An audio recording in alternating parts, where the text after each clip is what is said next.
আসসালামু আলাইকুম বন্ধুরা, কেমন আছো তোমরা সবাই? আশা করি সবাই ভালো আছো। আলহামদুলিল্লাহ, আল্লাহর রহমতে আমি কলা বাবাও ভালো আছি। ও ভাইরা আমার, বইনে তোমার গো তিনি কেরে 12 নম্বর ওয়াজে আপনাদেরকে স্বাগতম। বাজান রে আমার, আমি কলা বাবা বেরেন কাটাইয়া পিনিকের শহীদ নাইমা গেলাম ব্রাজিলিয়া।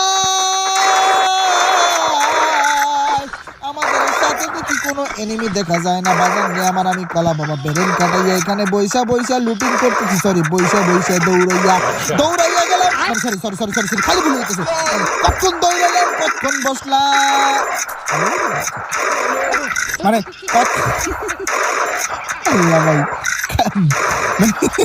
দূর, মানে কখন দৌড়াই, কখন বহি, কখন উড়ি, এর ভিতরেই তো আছে।